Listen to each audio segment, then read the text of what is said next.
이 별이 어느 곳에서 딱 멈추었는데 그곳은 마구간. 베들레헴의 아주 허름한 마구간이었어요.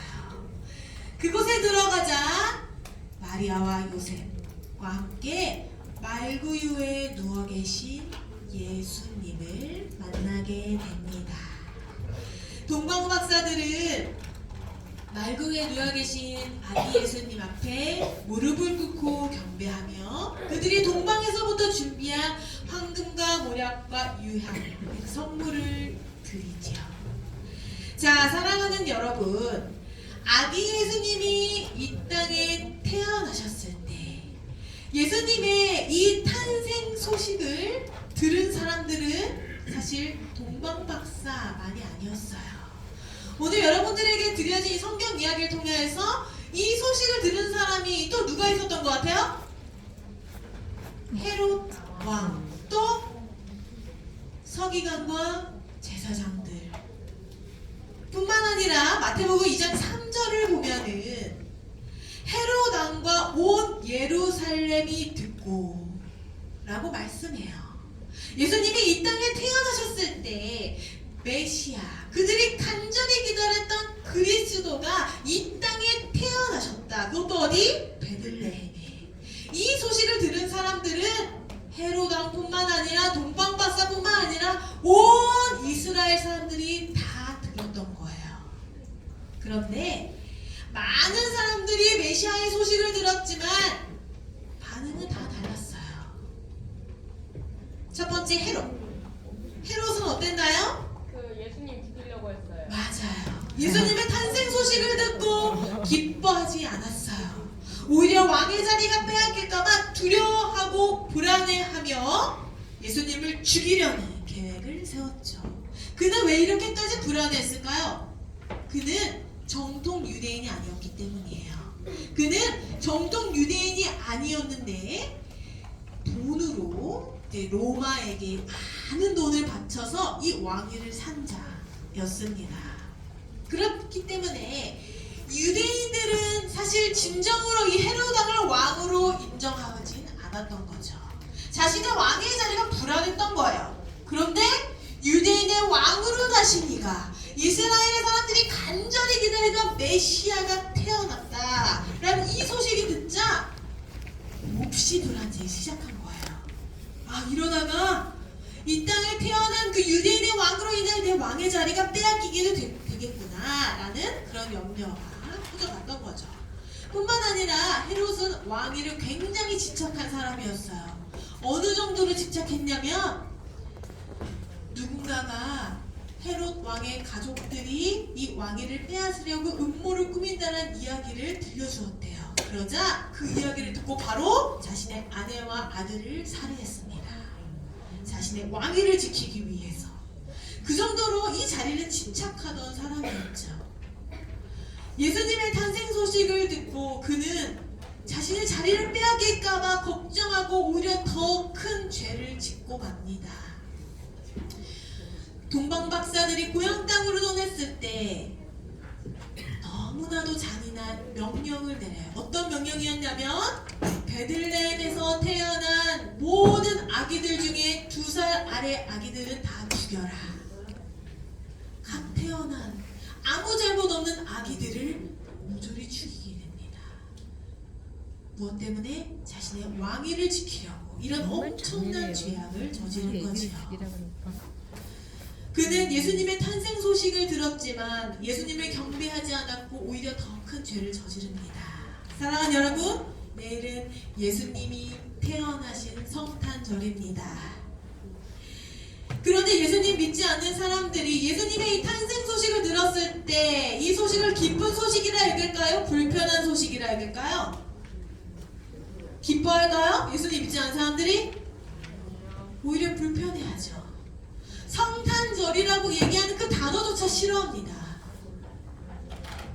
뿐만 아니라 크리스마스는 세상 사람들에게 술 파티를 하는, 뿐만 아니라 오히려 더 쾌락을 돋치며 음란하고 방탕하게 노는 날이 될지도 모르겠어요. 성탄절이 다가오면 다가올수록요, 여러분 길거리에 여러 카페나 어딜 가든 간에 여러분이 혹시 찬양 그쵸? 찬양의 소리가 들려요. 카페에 가면요, 노엘 노엘 이렇게 예수님의 탄생을 기뻐하며 찬양하는 찬양의 소리가 온 거리에 울려 퍼져요. 온 세상 사람들이 크리스마스가 다가오면 예수님의 태어난 그 소식을 전하는 그 아름다운 찬양의 소리를 어느 곳에서나 들을 수 있습니다.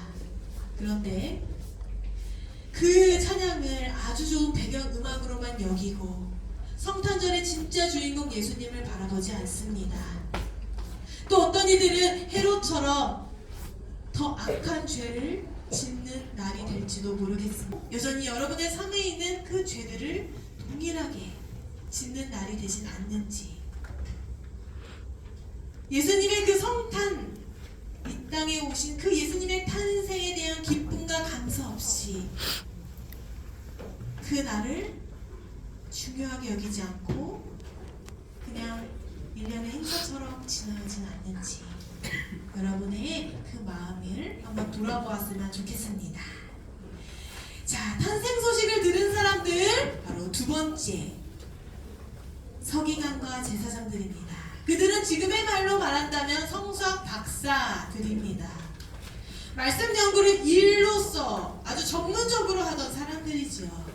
누구보다도 구약 선지자의 예언의 말씀을 아주 잘 알고 있던 사람들이었어요. 그래서 헤로덩이 그리스도가 어디서 나시냐라고 물어봤을 때 그들은 수많은 예언의 글 중에서 딱 미가서의 그 말씀, 미가 선지자가 예언한 그 말씀, 베들레헴이요, 정확히 뽑아내죠.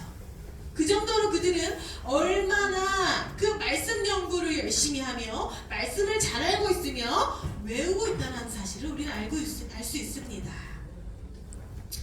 그런데 여러분, 그들은 말씀을 아주 잘 알던 사람들이었어요. 그런데 정작 예수님이 이 땅에 오셨을 때 전혀 기뻐하지 않습니다.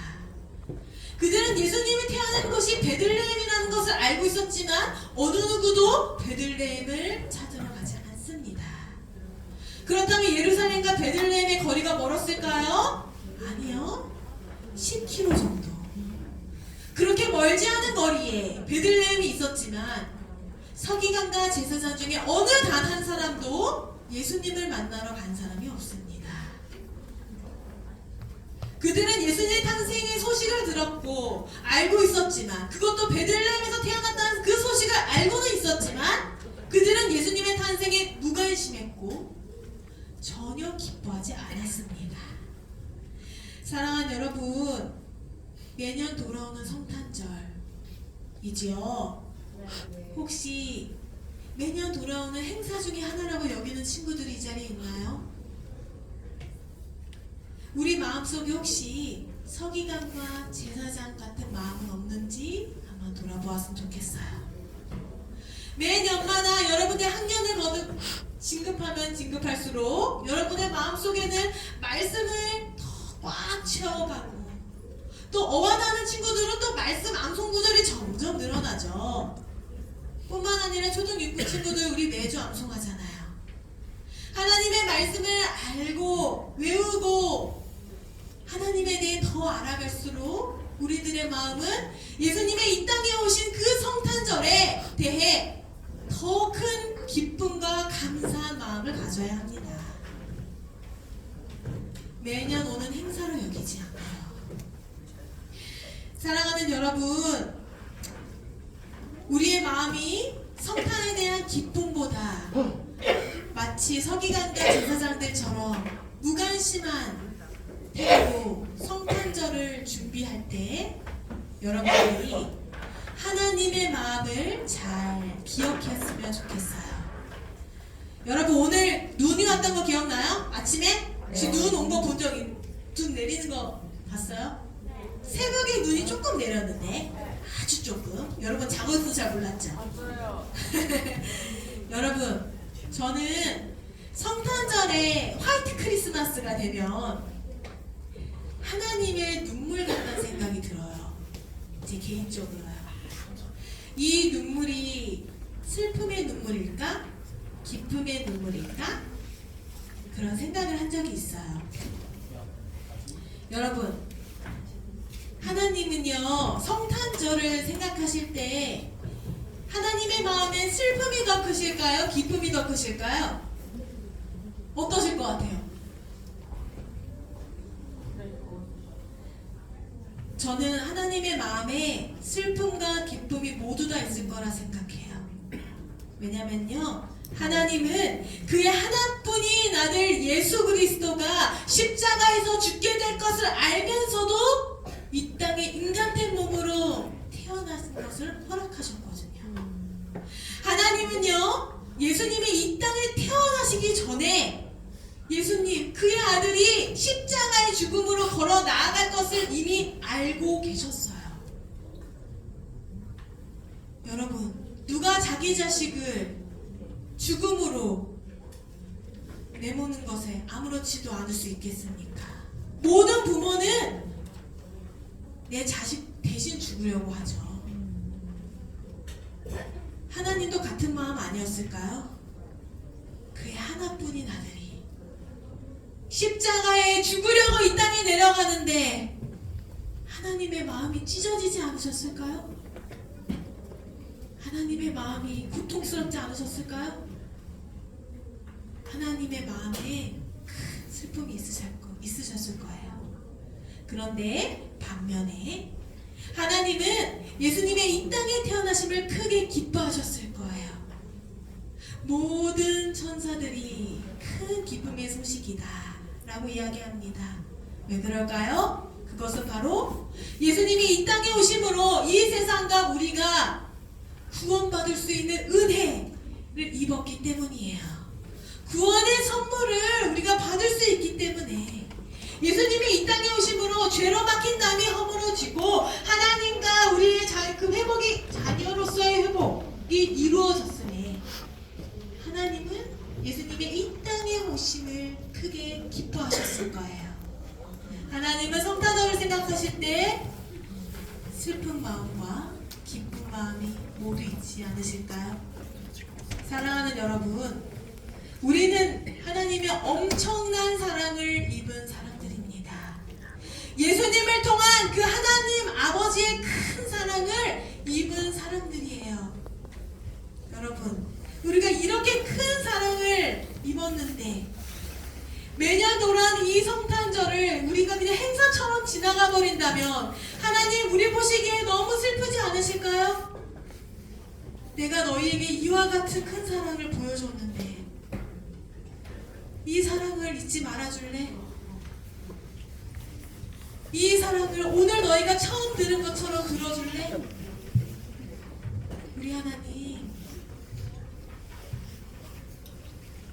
하나님의 그 사랑을 알고 하나님께 감사하며 예수님의 이 땅에 오심을 진심으로 기뻐하는 저와 여러분이 되길 소망합니다. 마지막으로 예수님의 탄생 소식을 들은 사람들은 바로 동방박사입니다. 그들은 동방에서 온 사람들로 이스라엘에서 살던 사람들이 아니었어요. 그러나 그 특별한 별을 보면서 그들이 들었던 그 유대인들이 갖고 있던 그 메시아를 생각하게 되죠. 여러분, 동방박사들은요, 성경에 대해서 잘 몰랐어요. 구약 선지자들의 그 예언, 말씀에 대해서 잘 몰랐다고요. 그렇기 때문에 그들은 유대인의 왕으로 나신 이가 태어날 곳을 그냥 왕이 살고 있던 예루살렘이다 생각하고 그곳에 온 거예요. 그런데 사랑하는 여러분, 우리가 보통 왕이 태어나는 곳이다 하면은 여러분도 똑같이 동방박사처럼 왕궁이라고 생각하지 않겠어요? 그쵸? 그런데 그들이 별을 따라 간 곳은 어디였죠? 유대인의 왕으로 나신 이가 계신 곳은 어디였죠? 네. 왕궁이었나요? 아니요. 어디였어요? 날가 빠진 그 마구간이요. 낡아 빠진 마구간, 누추하고 냄새나는 마구간이었겠죠. 여러분, 사람의 눈으로 본다면 동방박사들이 유대인의 왕으로 나신 이가 계신 곳에 찾아갔을 때 그곳에는 너무나도 초라한 옷을 입은 마리아와 요셉이 서 있고, 그리고 너무나도 냄새나고 초라하고 더러운 마구간에 그것도 말구유 위에 아기가 누워져 있어요. 여러분이 그와 같은 모습을 본다면 메시아구나, 유대인의 왕으로 나신 이구나 믿어질 수 있겠나요? 뭐지? 내가 생각한 건 유대인의 왕으로 나신이라면 이런 곳에 나진 않으셨을 텐데 이런 생각 들지 않겠어요? 그런데 동방 박사들은 이 땅에 오신 예수님을 믿음으로 바라보았어요. 그리고 그들이 가져온 동방에서 소중하게 가져온 황금과 모략과 유향을 예수님께 드리며 경배했어요. 사랑하는 여러분, 성탄절이 오면 여러분의 마음속에 동방박사의 그 믿음이 있기를 소망합니다. 비록 예수님의 눈에 보이지는 않지만 믿음으로 아기 예수님을 바라보고 이 땅에 오신 예수님의 사랑을 믿음으로 바라보는 저와 여러분 되길 바래요. 그리고 동방박사들이 정성껏 준비한 예물을 드리며 정성껏 경배한 것처럼 여러분 예수님의 탄생을 진심으로 기뻐하고 예수님께 정성을 다해 예배하는 성탄절이 되기를 바래요. 이제 제가 기도로 오늘의 말씀을 마치도록 하겠습니다. 사랑의 하나님, 이 땅에 아기 예수 그리스도를 보내주시니 감사합니다. 성탄절을 기다리며 저희들의 마음을 돌아보길 원합니다. 저희들의 마음 가운데 헤롯과 같은 마음은 없었는지요? 서기관과 제사장처럼 성탄절을 무관심한 태도로 여기진 않았는지요? 아니면 동방박사와 같은 그러한 믿음이 있었는지요? 사랑의 주님, 우리가 매년 보내는 행사로 성탄절을 여기지 않게 하시고 동방박사들처럼 믿음으로 이 땅에 오신 아기 예수님을 믿고 바라보며 그 예수 그리스도의 사랑 앞에 정성껏 경배하며 나아가는 저희 모두가 될 수 있도록 인도하여 주옵소서. 우리를 사랑하셔서 이 땅에 오신 예수님의 이름으로 기도드립니다. 아멘. 이제는 우리 주 예수 그리스도의 은혜와 하나님 아버지의 극진하신 사랑하심과 성령 하나님의 감화 감동 교통하심이 예수님의 탄생을 기뻐하며 나의 가장 귀한 것으로 경배하며 나아가는 초등교과 학생들과 교사 머리 위에 거룩한 이 광성교회 위에 이 나라와 이 민족 위에 영원토록 함께 하시기를 간절히 축원하옵나이다.